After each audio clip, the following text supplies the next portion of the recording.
bunch of research, it looks like everybody's got this wrong. So in this video, I got everything right. All right, we're gonna jump right into this. So this is in 3/4, so each measure has 3 beats, and you're gonna use an F major 7 chord, and you'll do a down strum, and then an up, down, up. And that's 1, 3, 4 measure. So you do 3 of those in a row like this. 1, 2, 3. And then from here, we're gonna slide up 2 frets to frets 5, 4, and 3. Same chord shape, which is nice, and you'll do a strumming pattern all the way through of the 8th notes like this. 1, and 2, and 3. So when you put both of those together, it sounds like this. 1, 2, 3, 4. Then you land back on an F major 7 chord, and you do this for 4 measures. 1, 2, 3, 4. And then you're going to switch to a different chord. You're going to switch to a C/G chord. You'll do the same strumming pattern here. Down, up, down, up. And then you're going to land on this kind of like D minor chord. We're going to call it a D minor. You could call this an A minor/D, or you could call it a D minor 7 add 9. Either one is correct, depends on how you want to interpret it. We're just going to call it a D minor add 9. And you'll do 4 measures of strumming pattern here. Down, 2, 3, 4. And then you're going to go back to your C/G chord, do a strumming pattern here. Down, up, down, up. And then back to our D minor chord for 3 measures. 2, 3. And now here's where everybody I see does not have this right. Everybody's doing this on the top end and doing some rigmarole here, but this is on the low end. You're going to use your 3rd finger on fret 7 of the 5th string, and then your 1st finger on fret 5 of the 5th string, and we're going to do a sequence going down here. It's a bass line.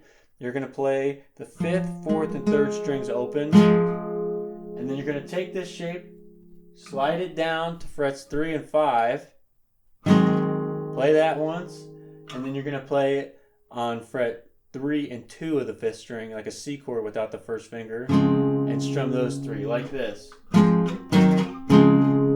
And that's the sequence at the end that everybody's got wrong. So when you put that in context, it sounds like this.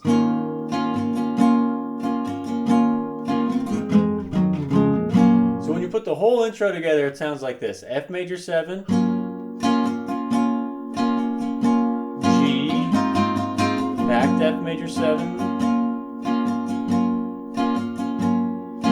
C/G, D minor,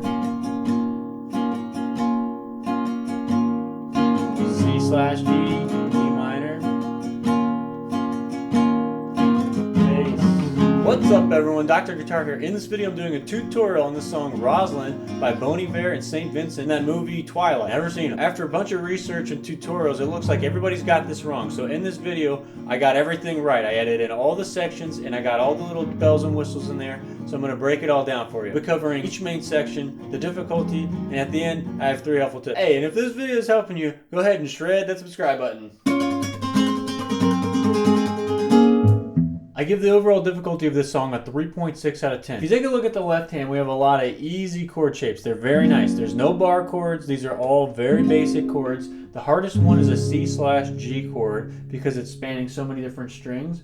And then you're going to also have to jump up and do a little bit of the walking bass line in thirds, but it's really not that bad. So for this reason, I give it a 4 out of 10. The rhythm in this song is probably the hardest part because there's some awkward measures. Like you're going to have to hold out chords for a little bit longer than you think and then change them at a weird time. So for that reason, it's a little bit harder to do. And then the strumming pattern has a syncopated rhythm, which is a little weird, but it's so repetitive in this song, you're kind of getting the feel. So overall, it's not too bad, and this reason I give it a 4 out of 10. The right hand in this song is very easy. You're just doing a strumming pattern like the whole time. It's down, up, down, up, down, up, down, up, down, the whole time. A few times you will have to do some bass line stuff in the right hand where you're hitting a few lower strings, but it's really not bad. So for this reason, I give it a 3 out of 10. To determine the difficulty of each song, I have the left hand rhythm and right hand difficulties and round out that average. Don't forget to slap a capo on fret 1. So the verse in this song is identical to the intro. Instead of sliding up to this G chord here, you just play it as normal. You just continue on with an F major 7 and you don't slide up. You just skip the G. And the verses get repeated twice.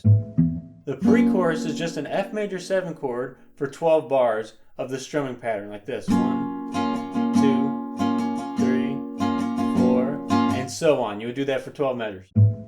So the chorus actually has a couple different chords, so we'll take a look at it. You'll use a C chord for 4 measures of our strumming pattern. Down, 2, 3, 4, and then you're going going to switch to a G chord or standard G chord shape, and you'll do this for 4 bars. 1, 2, 3, 4, and then you're going to switch to an A minor, and you'll do this for 8 bars. 1, 2, 3, 4, 5, 6, and on the 6th one, you just let it ring for the next 2 bars instead of continuing strumming on. So when you put it all together, it sounds like this.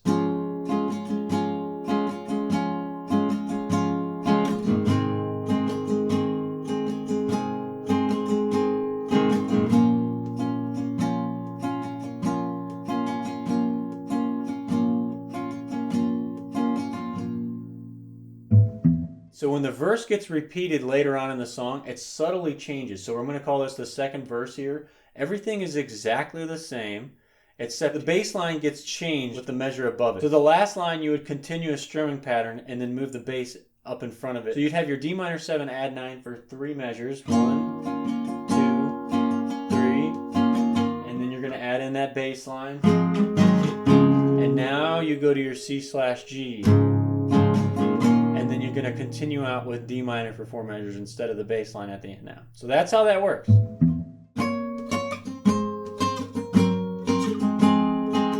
Now there's an interlude tag here, which is pretty cool. We're going to break it down. So you'll be on frets 7 and 8, 7 on the 4th string, 8 on the 1st string. Fold your hand back to mute, and you'll do the same strumming pattern. Down, up, down, up. And then you're going to go to frets 5 and 7 here and do the same thing. This is kind of like a G chord. You'll do down, up, down, up. Then you're going to take this shape and slide it back 2 frets to 3 and 5. You'll do the strumming pattern.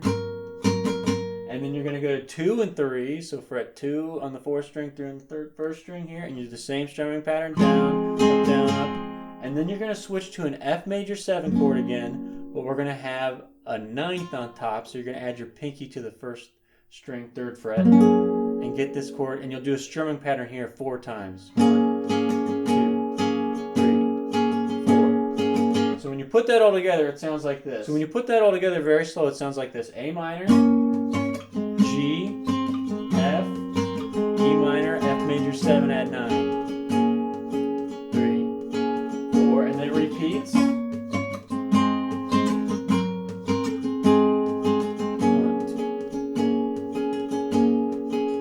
It's going to end on an A minor. You play the bass note, 5th string open, and then you're going to strum down twice. And that covers a measure, like 1, 2, 3. And that happens for 3 measures. 1. And then they let the A minor ring. So the outro is identical to the interlude tag here, but you're going to stop it a little short and climb up a little bit. So you're going to do A minor, G, F, and then back up to G and just strum it and let it ring, and that's the outro.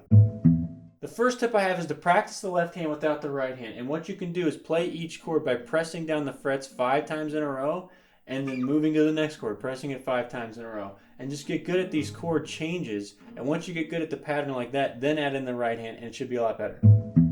The second tip I have is to use your common fingers. So your first finger is on this F major 7, it's on the C/G, and it's on the D minor chord the whole time. So do not move this first finger. Let it be there for all the changes. That's going to help you change the chords. You can also use this concept from going from your F major 7 to your G chord. You just slide the chord up. You do not take your fingers off and then put them back down. Just slide them up and then slide them back down.